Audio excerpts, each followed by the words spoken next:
Vous allez voir qu'il y a beaucoup de pépites dans une chambre à soi, beaucoup de phrases qui restent avec vous une fois le livre refermé. En ce moment, je pense à celle qui dit « On ne peut pas bien penser, ni bien aimer, ni bien dormir, si l'on n'a pas bien dîné ». Peut-être que vous l'avez remarqué, mais dans cette saison du Arte Book Club, tous les ouvrages que nous abordons sont des chefs-d'œuvre d'un genre précis. Que ce soit un roman, une BD, un manga, de la SF. Aujourd'hui, on continue d'élargir ce qu'on entend par littérature, en abordant un essai littéraire et politique. Peut-être l'un des plus fameux, en tout cas celui dont la descendance est aussi nombreuse que les étoiles du ciel. C'est Une chambre à soi de Virginia Woolf. Naturellement, les essais sont des livres qui vieillissent plus vite que les romans, parce qu'ils sont avant tout écrits pour répondre à une situation historique bien particulière. Disons que on ne trouve pas l'art de la guerre de Sun Tzu dans la poche du premier amiral venu. Néanmoins, celui-ci, 100 ans après sa publication, il a conservé une vitalité incroyable. Et chaque génération continue d'y trouver de quoi se nourrir le cœur et éclairer sa lanterne.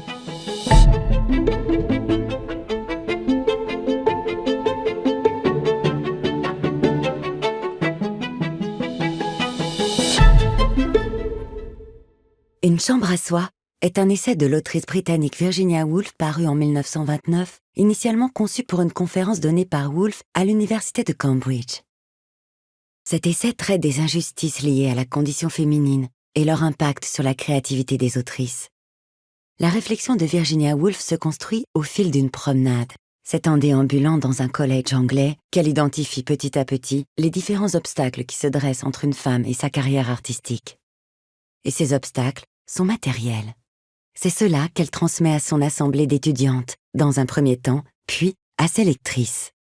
Virginia Woolf s'appuie sur des exemples de romancières réelles, de personnages imaginaires, retrace l'histoire des femmes en littérature et consulte plusieurs ouvrages gratinés consacrés aux femmes par des hommes dans les rayonnages de la British Library. Ce passage, comme tant d'autres dans cet essai, est l'occasion de découvrir le sens de l'humour cinglant de Virginia Woolf.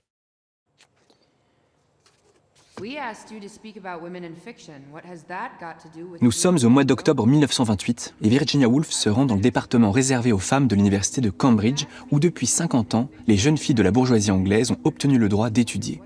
En franchissant le portail, elle se rappelle que 7 ans plus tôt, il a été défoncé par une meute de 1300 jeunes étudiants en colère pour protester contre le droit des femmes à être aussi diplômées. Étudier sans pouvoir être diplômée, c'est un concept ça. Mais cette fois-ci, l'ambiance est plus tempérée. Virginia Woolf vient donner une conférence qu'on lui a demandée sur le thème « Les femmes et la fiction ». Il faut dire que Woolf est déjà une autrice reconnue. Son roman Mrs. Dalloway a fait beaucoup de bruit, elle a fondé sa propre maison d'édition, et donc, ce 20 octobre, quand elle arrive à Cambridge avec un peu de retard, la salle est comble. 200 jeunes filles se serrent dans le réfectoire, on a vidé la pièce des restes du dîner, et elles regardent monter sur l'estrade cette dame très grande qui a plus de 2 fois leur âge. Woolf s'assoit à la table. Son long visage et ses yeux vifs sont éclairés par une seule lampe posée là. Dans la pénombre de la salle, 2 générations se contemplent. D'un côté, ces jeunes étudiantes, pleines d'ambition, des pionnières, qui savent que de nouvelles carrières s'offrent enfin à elles, et certaines deviendront plus tard des traductrices, des dramaturges et des universitaires célèbres.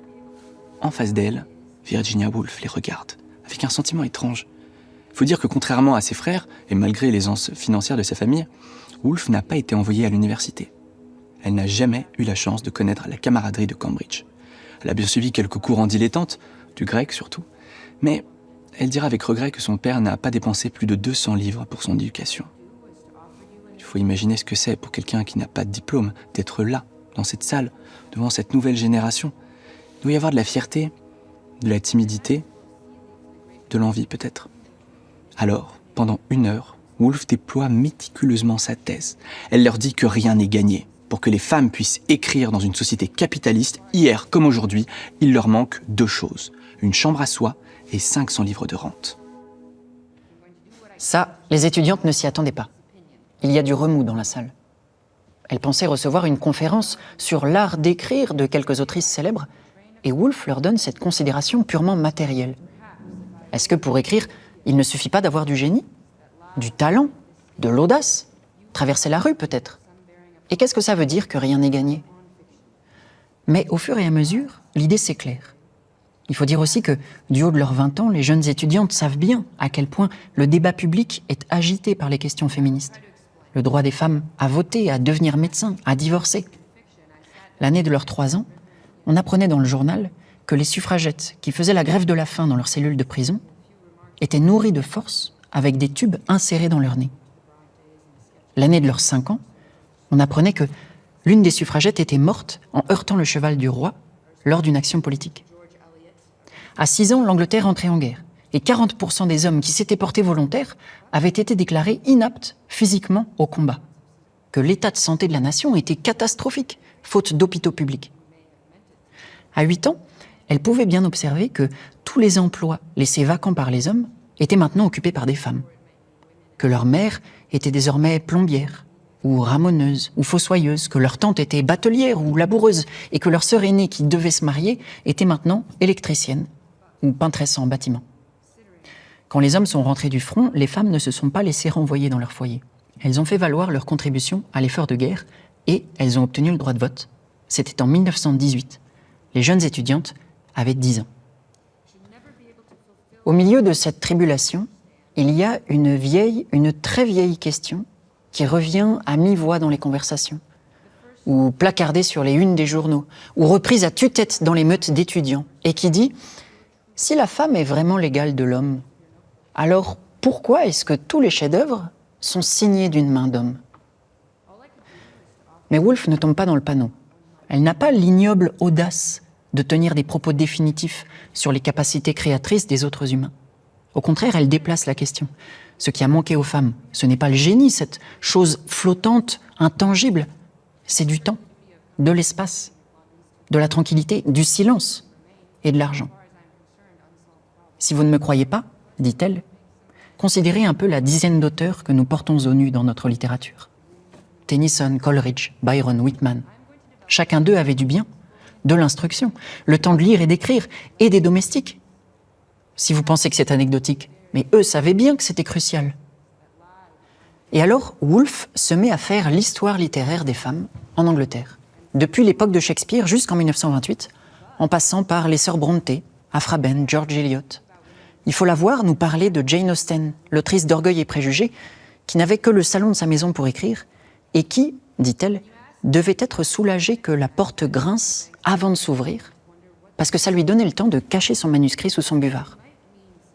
Et alors, Woolf pose la question aux étudiantes. Elle dit « Est-ce que Orgueil et Préjugés aurait été un meilleur roman si Jane Austen n'avait pas jugé nécessaire de cacher son manuscrit aux visiteurs ?» Il est possible que ces idées-là, vous les ayez déjà entendues. Quand Woolf écrit « Il est bien plus important aujourd'hui de savoir combien les femmes ont d'argent et d'espace à elles plutôt que théoriser sur leurs capacités », elle s'inscrit explicitement dans la tradition marxiste.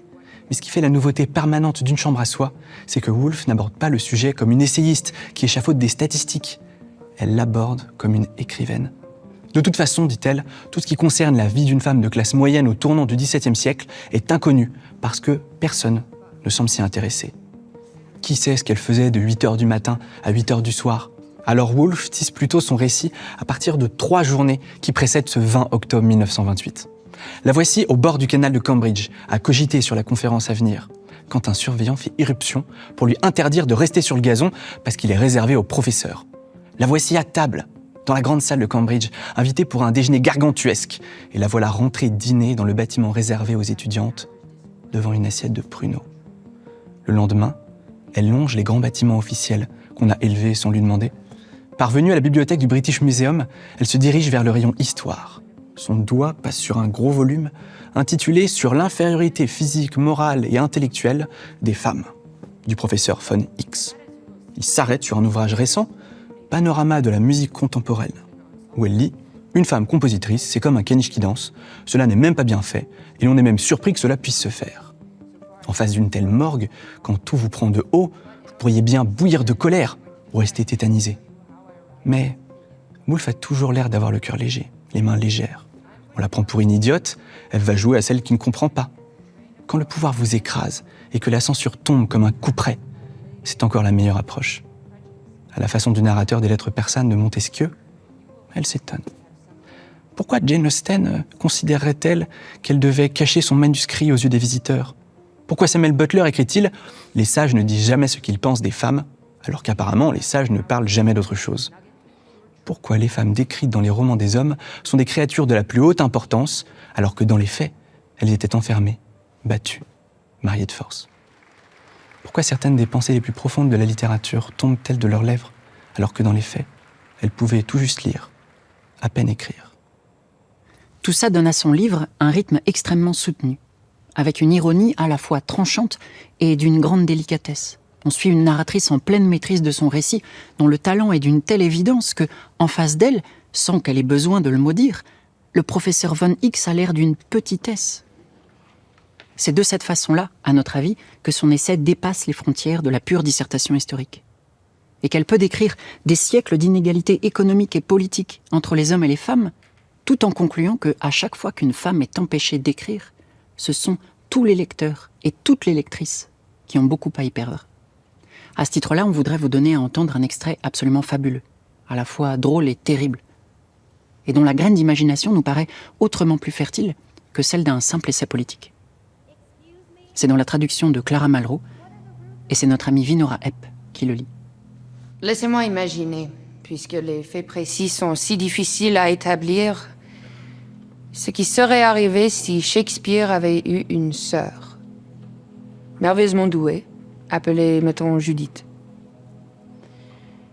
Shakespeare lui-même fréquentait vraisemblablement, sa mère était une héritière, une école où on lui enseigna le latin, Ovide, Virgile, Horace et les éléments de la grammaire et de la logique.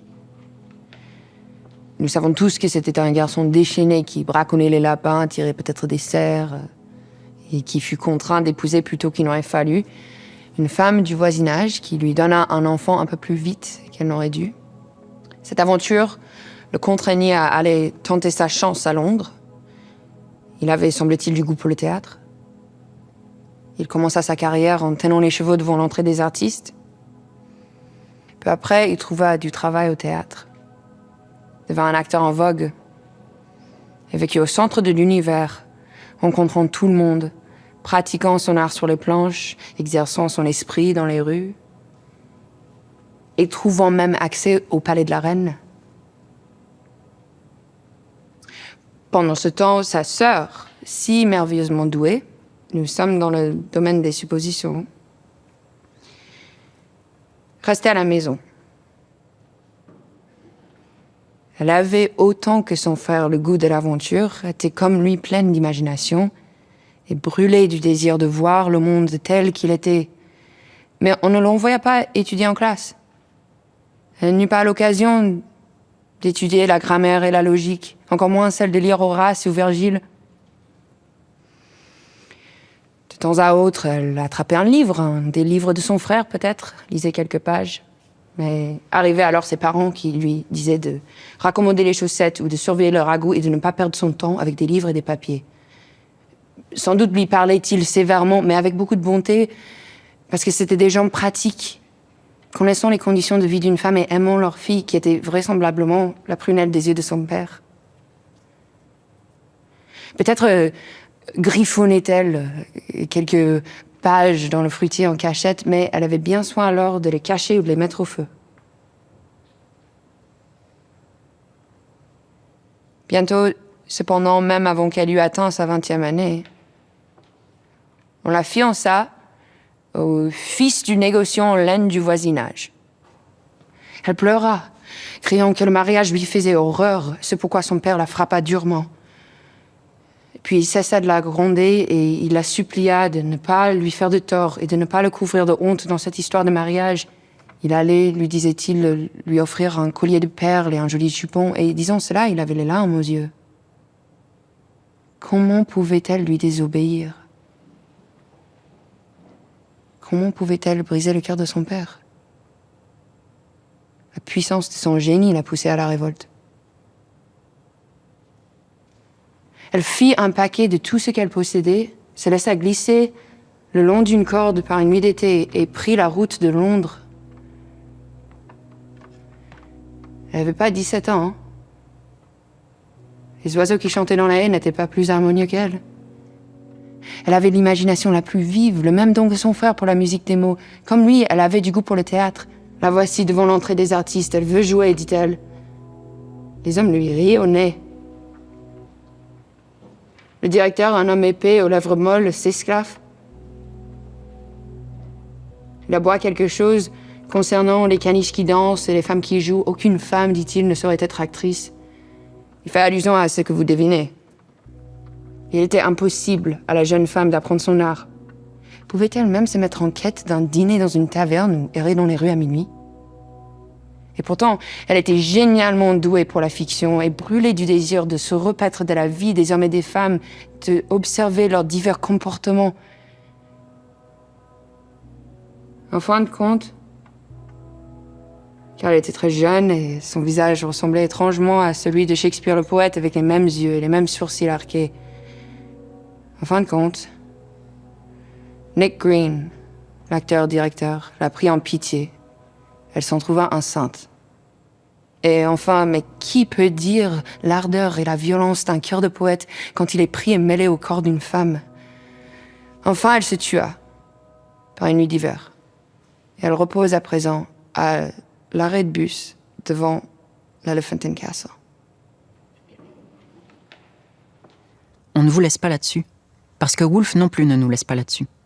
À la fin du périple, où nous l'avons suivie pendant 3 jours, elle écrit « J'ai la conviction que cette poétesse, qui n'a jamais écrit un mot et qui est enterrée à un croisement, vit encore. Elle vit en vous et en moi, et en nombre d'autres femmes qui ne sont pas là ce soir car elles sont en train de faire la vaisselle et de coucher leurs enfants. Mais elle vit, car les grandes poétesses ne meurent pas. Ce sont des présences continues. Elles attendent simplement l'occasion d'apparaître parmi nous, en chair et en os. Cette occasion, je le crois, il est à présent en votre pouvoir de la lui donner.